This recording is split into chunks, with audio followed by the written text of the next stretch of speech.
Hello and welcome to episode 15 of the Absolute History Podcast, an audio platform to examine pre-modern Islamic history and a global medieval past. We are sponsored by IHRC Bookshop. Visit IHRC Bookshop at shop.ihrc.org.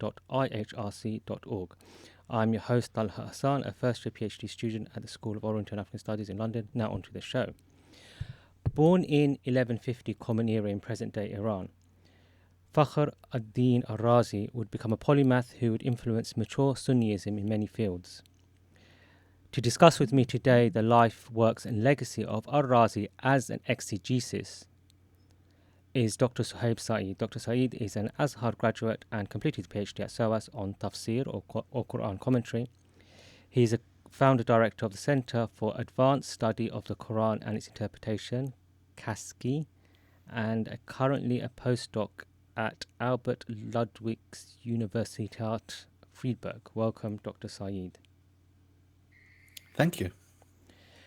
Before we look at al-Rāzī's work on Quran commentary, let us turn first to the historic development of the genre of tafsir or Quran exegesis. What is the earliest known work and how does it develop up to al-Rāzī's time?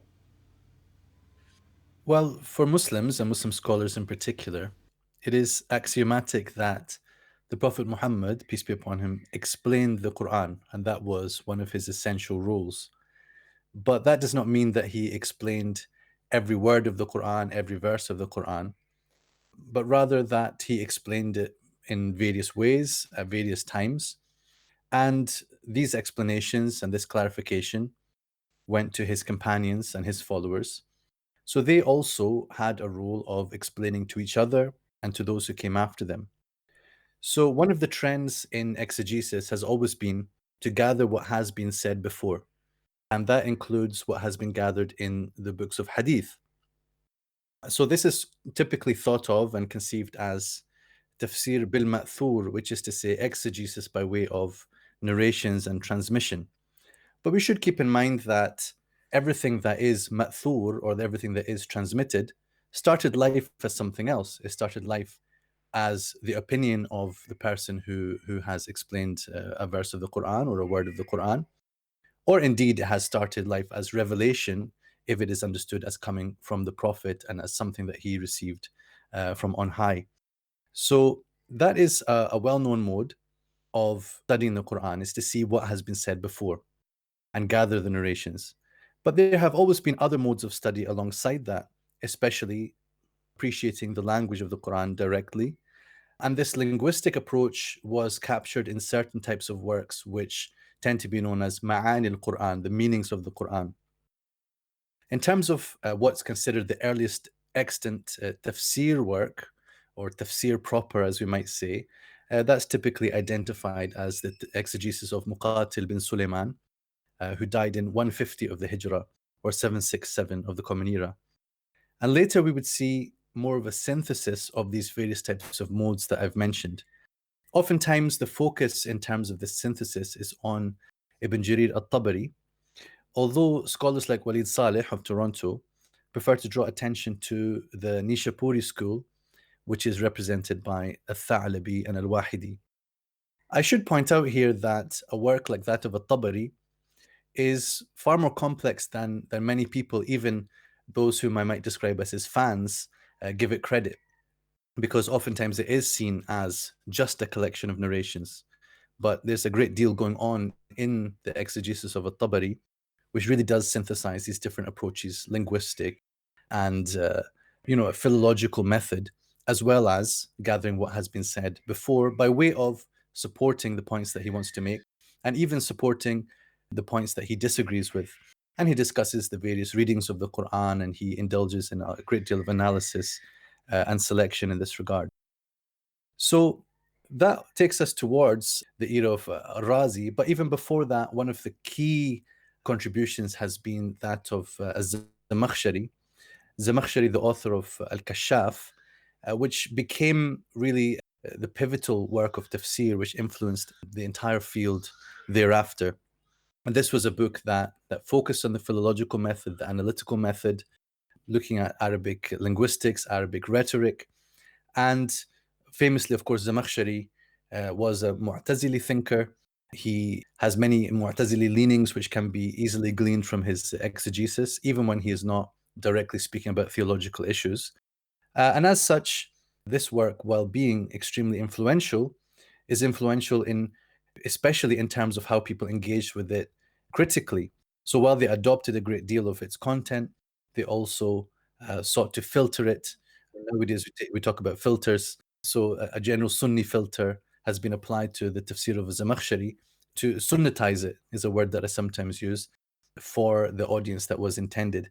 So one of the people who engaged with it in that way was al-Rāzī. He relies a great deal on Zamakhshari while filtering it in his own way. I want to point out also that we can certainly talk about the novelty of al-Rāzī's tafsir, of his exegesis, but we should not lose sight of how traditional it is in the same way. So there are certain things where he has really expanded on things in various directions, but really quite importantly, he is following in a tradition of exegesis. So Tariq Jafar, who has written a book called Rāzī, Master of Quranic Interpretation and Theological Reasoning, which is a book from 2015, it's an important monograph in the field.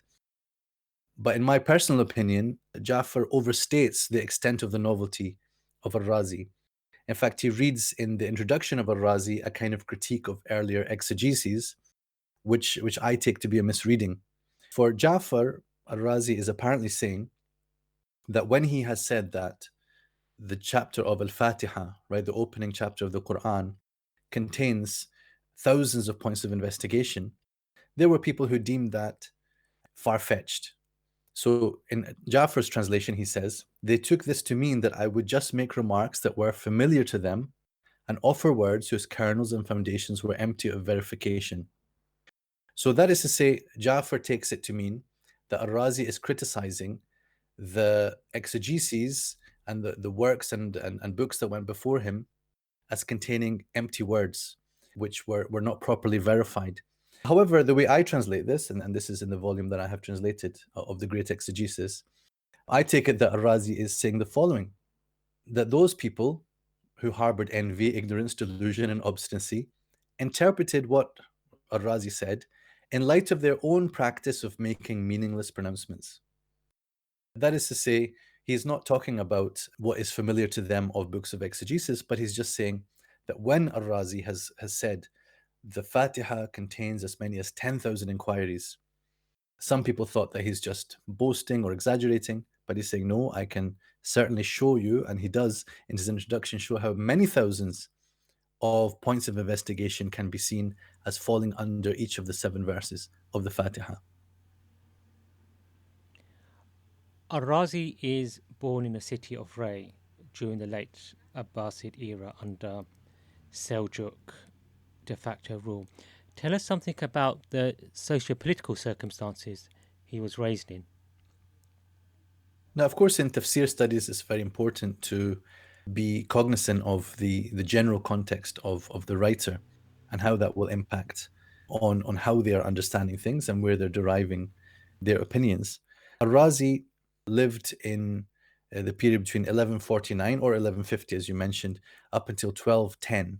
So from Hijri years, that's 544 roughly until 606. Ar-Ray, as you mentioned, is his birthplace. It was an extremely important city, a city with great industry in scholarship, among other things. And that was a place that he returned to after periods of travel in Khawarizm and elsewhere in, beyond that in Transoxania. Now, Ar-Ray faced a lot of challenges as well.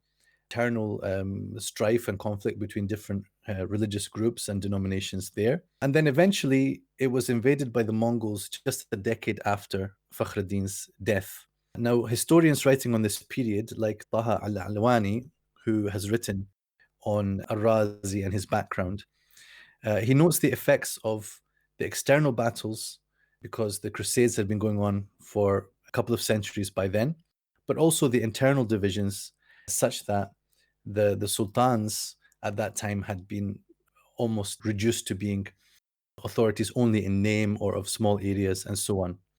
So one of the interesting aspects of al-Rāzī's life is his travel and how he also seeks out patronage and receives patronage in several ways. So when he returned to Rai after his travels elsewhere, he entered into relations with the Sultan of Ghazna, who was Shihab al-Dīn al-Ghuri, who heaped money and honors upon him. Here I'm summarizing a little bit from the entry in Encyclopedia of Islam. This later occurred with another sultan in Khurasan, a prince there who showed him great consideration and caused a madrasa, a school, to be built for him. So this happened in a few different points of his life. He has met sultans, influential people, princes who have given him some support.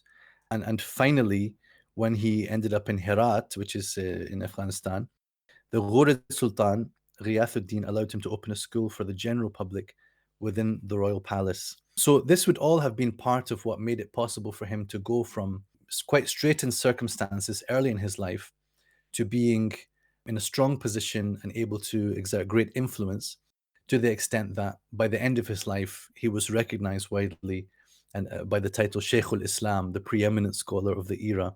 And it was in Herat where he passed the greater part of his life and where he died and where he is buried to this day. He first studied with his father, a scholar of some repute. What do we know about al-Rāzī's early life and education and his intellectual influences? You mentioned Zamakhshari earlier. Yeah, so al-Rāzī very famously is the son of an influential scholar who is known as Dīn Umar, whom he mentions. al-Rāzī himself mentions at various points in his tafsir and quotes some small opinions from him here and there. And being as he was the leading preacher of al-Rai, al-Rāzī, our protagonist and our mufassir, is often known as Ibn Khatib al-Rai or Ibn al-Khatib.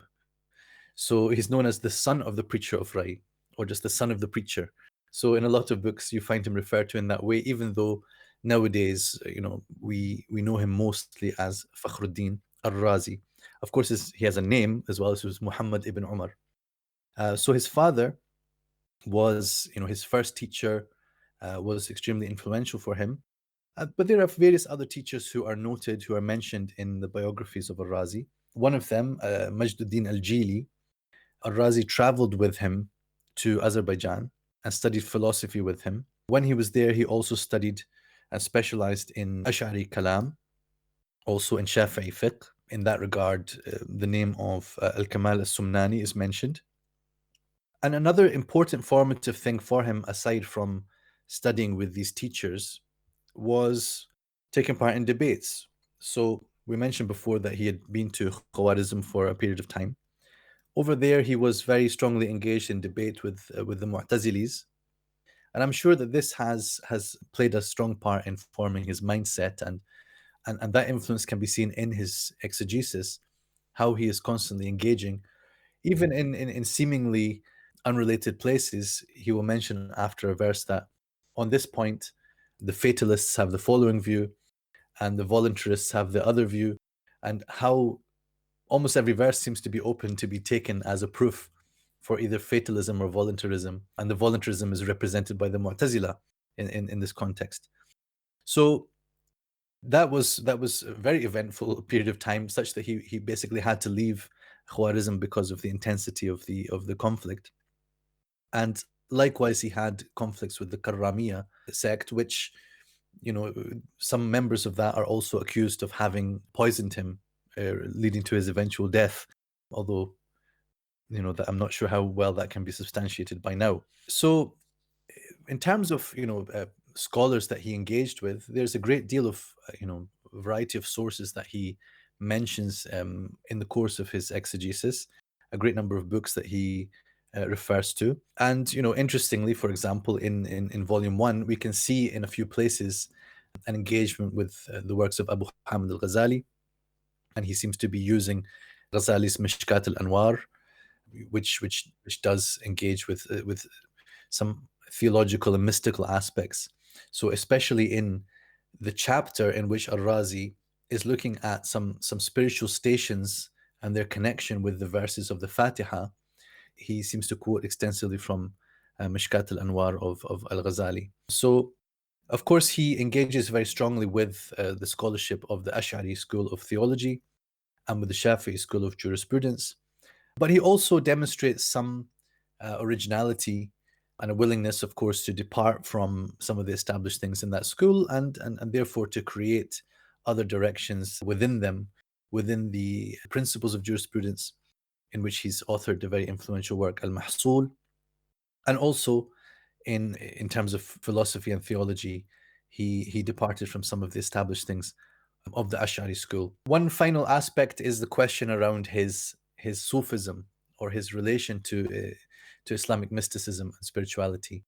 So definitely some Sufi influences can be detected in his writings, and positive references to Sufi scholars that he had encountered and engaged with, but not so much is known about the specifics of his affiliations, if he had specific Sufi affiliations, although some biographers did consider him to be a conventional Sufi. There are some writings on this which readers can consult for further details. Turning to his exegesis, give us a tour of this fascinating work and why it is so distinctive. Please also give us a sample of some of his words. Al-Rāzī has written a great many works. As I recall, some have counted these as around 200, and many of them are in the fields of theology and philosophy, and some in the other fields which I referred to. But the most famous of his books, without doubt really, is At-Tafsir al-Kabir, which I translate as the Great Exegesis, which is also known as Mafatih al-Ghaib, the keys to the unseen. And this book, gathers a great deal of the things that he had been writing about. He spent, not exclusively devoted to it, but the last 12 years of his life were spent on this exegesis. It does appear that al-Rāzī did not complete the entire work, but that he did so with the exception of 25 surahs of the Quran. According to my calculations, that amounts to 11% of the content of the work that could belong to another author. So this is a famous point of discussion and debate between scholars. But I think that some quite conclusive ideas have been put forward by Yemeni scholar Abdurrahman al-Muallimi, who died in 1966. His work deserves to be better known because he has summarized quite well why, and I'll mention the ranges of surahs in a moment, but certain ranges of surahs have apparently been authored by a student of al-Rāzī or someone coming a little bit after. So that is from surahs 29 to 36 inclusive, 47 to 56, and 60 to 66. And he bases that on not just some reports which indicate that the work was unfinished, but also on some textual indications in the tafsir, which are fairly convincing. But what remains to be done is for a proper investigation to be done of the manuscripts in order to try to determine what happened, how it happened, and importantly, who should be credited with these remaining portions. So that will be interesting to be able to sift between them, because very frequently people are quoting al-Rāzī from these surahs without noting that this should be called pseudo-Rāzī or otherwise. Now, al-Rāzī's tafsir is famous for being very comprehensive. The word encyclopedic is often used in this connection, but to the extent that it did receive a little bit of mockery. Every time that I mention that I work with al-Rāzī's tafsir, someone will quote to me that Ibn Taymiyyah said, فيه كل شيء إلا التفسير, that it contains everything except exegesis. And of course, there is a rejoinder to that, which As-Subki has said, that actually it contains everything alongside tafsir, right? But for me, that's not really quite the way to answer this. The question would be, are we going to define exegesis in a very narrow way or in a broad way? If we're willing to define it in a broad way, I would say فيه كل شيء هو التفسير, that it contains everything that is tafsir, right? So it tells us something about what exegesis was to an author like al-Rāzī, rather than saying, oh, you've done things that are not tafsir. That being said, having translated volume 1 of the work, there is a great deal there that sort of backs up that remark of everything except tafsir, even to the extent that al-Rāzī himself, sometimes after engaging in some other lengthy discussion, says, and now we come back to the tafsir, or now we'll come to the tafsir itself. So he acknowledges the differences between these parts of his writing. Volume 1, which, in the editions which break the work up into 32 volumes, Volume 1 has the appearance of an independent work which focuses on the Fatiha, but really does function as a kind of introduction for his entire exegetical project. So it contains within itself 3 books. They're called kitab. The first book is concerned with what's known as the isti'adha, or the formula of seeking refuge, which a person would read before even starting to recite the Quran. The second book of the 3 is concerning the basmala, which is to say, in the name of God, the compassionate, the merciful. So it investigates that. And the third book is about the Fatiha itself. Now, what actually happens in Volume 1 is that you find that the first book is largely revolving around some linguistic investigations, and the second book is revolving mostly around theological discussions and introductory points about God's names. And the third book then does take what I call the tafsir proper, but before even getting there, it has a lengthy juristic discussion of things pertaining to reciting the Fatiha in the prayer, reciting it aloud, and so on. So there is a lengthy juristic chapter as well, in which al-Rāzī mostly defends the Shafi'i school and Shafi'i position on things. So that's something special about Volume 1, which is the volume which is already out in translation. But then the second volume that I'm working on is not actually Volume 2 of the work. It's a compilation book. But the other surahs, such as the ones that are going to be in my Volume 2, are following a fairly standard structure, which is to say, verse by verse, there is discussion of the same issues that would typically be found in other works of tafsir, except that al-Rāzī, of course, expands on certain things more than others did. So there's much more presence of what we could call philosophical tangents. That's if we're going to call them tangents, right? That's if we're going to consider them to be not part of tafsir proper, in a big inverted commas. In that, in the core of his tafsir, he draws a lot from Zamakhshari, as I mentioned before, often crediting him and sometimes just doing so silently, as authors like this would tend to vary between different modes of quoting.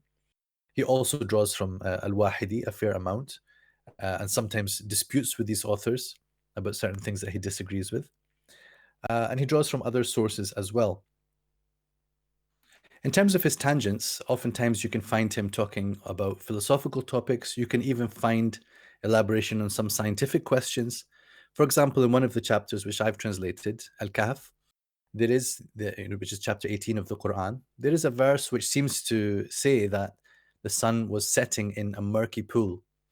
Under this verse, 86, al-Rāzī talks about how it is well established through evidence that the earth is spherical and the sky surrounds it completely, and that the sun exists in its own orbit.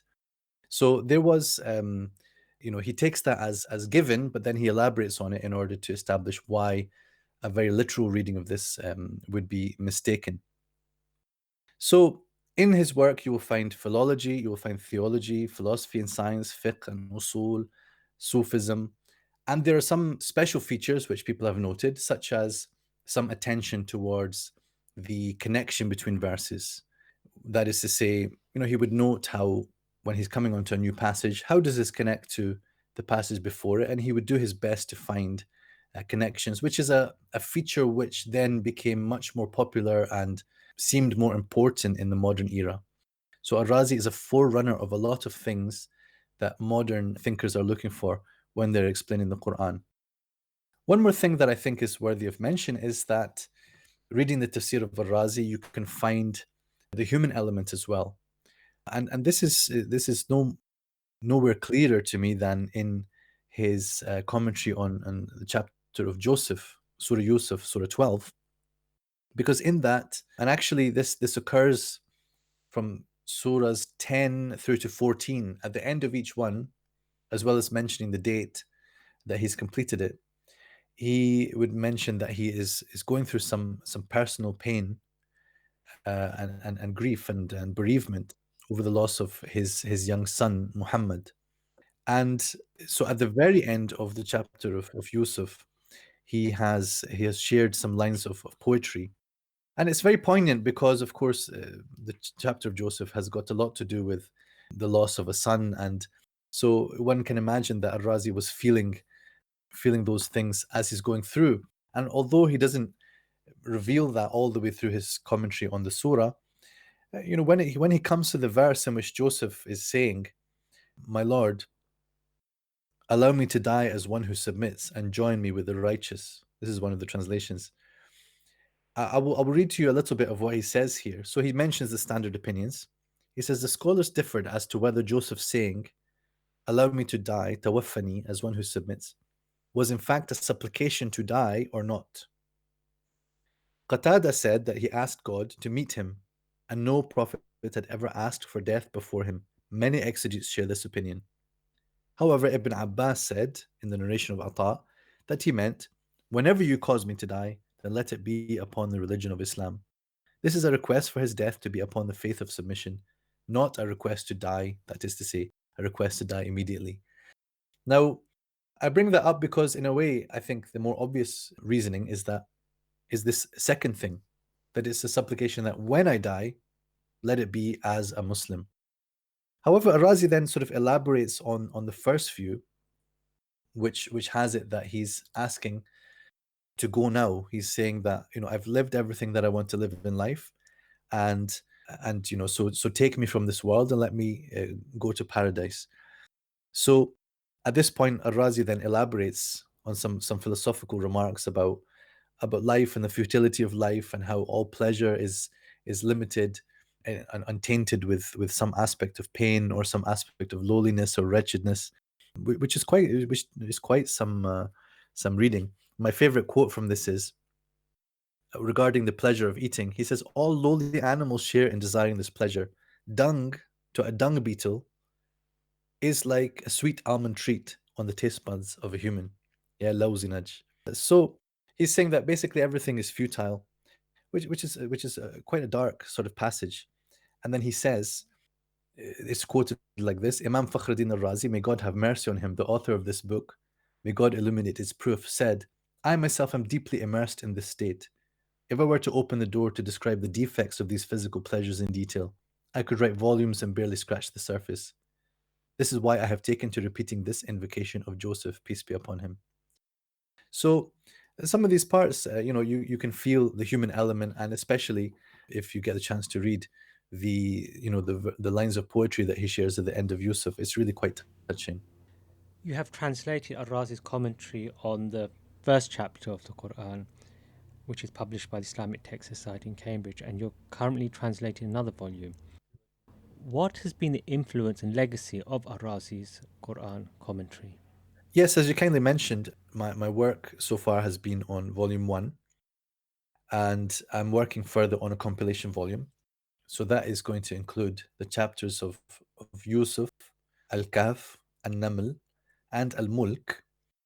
And we're currently having a discussion about whether to include Yasin, which was initially commissioned, because Yasin, chapter 36, would fall among the chapters which are probably by pseudo-Rāzī rather than Rāzī himself.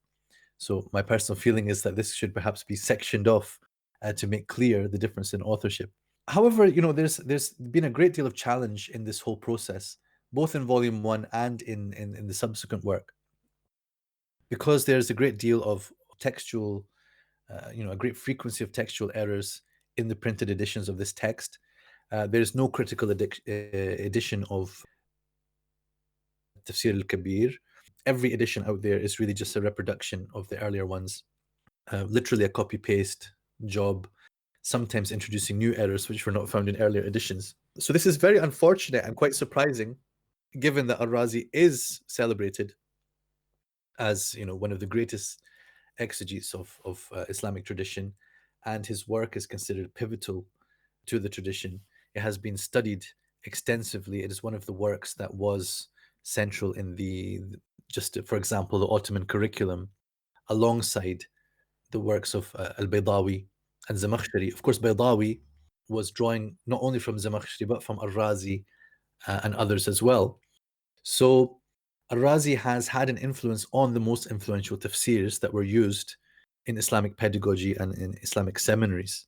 It is a work that has been engaged with in subsequent centuries, even up until the modern era. It continues to be an important source that is referred to by pre-modern or early modern writers like al-Alusi in Ruh al-Ma'ani. He uses al-Rāzī a great deal and refers to him in there as al-Imam. And you find frequent references to al-Rāzī in Tafsir al-Manar, for example, in the Tafsir of Ibn Ashur, for example. So he is central to the conversation around the meaning of Quranic verses. So it is surprising how neglected it has been in terms of the production of a critical edition. That's something that I'm hoping to do something about, although I feel it's not my job. I feel that there's other people who should be taking this on, but insofar as they are not doing so, my intention is to produce a critical edition of volume 1 at least, based on the work I've already done via the translation, so that we can then precipitate some further work on it. We need to resolve this authorship issue, as I mentioned, via consultation of manuscripts, and the manuscripts are out there. It just needs someone to work on them effectively. So we see many spheres of influence of al-Rāzī's tafsir, and one of those spheres is also translations of the Quran. I could mention, for example, that Muhammad Asad, who is more transparent than most translators, indicates that he draws from al-Rāzī, among others, quite frequently. And my own professor and mentor, Muhammad Abdul Halim, in his well-known translation, mentions in his introduction that he considers al-Rāzī's tafsir to be the best one and the most useful one to him in terms of approaching the linguistic features of the Quran. So that's why also he was very obliging about writing the introduction to my translated volume. And finally, tell us any of your current projects or forthcoming works, or any final words for our listeners. Yes, it's very interesting to me to engage with historical works of tafsir, and I think that that has an interest not only to historians, but of course people who actually want to study the Quran through these great minds and exegetes of the past. So people have certainly asked me if I intend to translate the entire tafsir of al-Rāzī, and the answer is no, mainly because due to the length of it, that would have to be then the only project that I'm able to engage in for however many years God gives me on this earth. And also, my own interest is not only in historical and classical tafsirs. For the time being, I am working on another historical tafsir, this time of Al-Andalus. It is the exegesis of Ibn Juzay al-Kalbi. While being Andalusian, it does base itself quite a lot on the Kashaf of Zamakhshari, like many tafsirs do, and the tafsir of Ibn Atiyah. And to some extent, he refers to al-Rāzī, at least he mentions him in his introduction, as someone important in the history of tafsir. So that's something which there is a translation that's been done, and I'm working on the revision of that translation. And we hope that it would be published in the next couple of years and of use to a general audience. Then there is work that I'm doing with Tafsir of al-Alusi, whom I mentioned before, a late Ottoman exegete of Baghdad. And that's work that I am doing via my role at Freiburg, which you mentioned at the beginning. I'm part of the Global Quran Project, headed by Professor Johanna Pink. And this is looking at various aspects of modern Quran translations. What interests me the most in this regard is how translations are or are not based upon exegesis. So I'm using the exegesis of Alusi to try to determine the range of opinions that was being talked about in the works of tafsir. And then I'm trying to map those to what translations are saying. So to what extent they are following one opinion or the other, some opinions more than others. To what extent, can it be found, and I've found it quite frequently, that translators go in a completely different direction from exegetes and overlook valid opinions in the books of exegesis, or even sometimes entirely depart from the range of accepted opinions by the exegetes. So that's something that I hope to pin down some ideas in, so to be able to publish some work in that regard. And I also have written a paper called The Digital Mufassir, where I talk about how a work like Alusi's encyclopedic tafsir can be used to really change our thinking about how tafsir can be authored and how it can be presented in methods and media which are suitable for our current times and for the future. So that's something which people can look up if they're interested, the digital mufassir. Another tafsir that I'm looking to work on after a year or so is that of Ibn Ashur. Ibn Ashur was a Tunisian imam of the Zaytuna Mosque. He died in 1973, so he's very much, up to our current time as far as tafsir goes. But his tafsir is very celebrated amongst people of all different Islamic stripes, let's say, because everyone can see the value of especially his linguistic explorations in his book. So I want to do something on that which will bring it into English, but not as a full and direct translation, because I think we really need to get past that idea of how to engage with existing tafsir works. And with all that, I'm also working on my own translation of the Quran in partnership with Norman Ali Khan, who's the CEO of Bayna Institute. So we're translating the Quran, we are commenting on surahs of the Quran, currently just at the end of Surah Yusuf, in fact. So that's something that has proven very, very interesting to me. The process of translating the Quran is such a struggle, but such a rewarding one to engage with the words of the Quran on that level. Honestly speaking, I didn't feel the need for a new translation until I actually started, and then I realized how much there is to be done in this field, how much, despite appreciating what has gone before, but there's still a great deal that can be done. So hopefully when that comes to light, people can see what I'm talking about. Dr. Saeed, thank you for being our guest. You're very welcome, and thank you for having me on.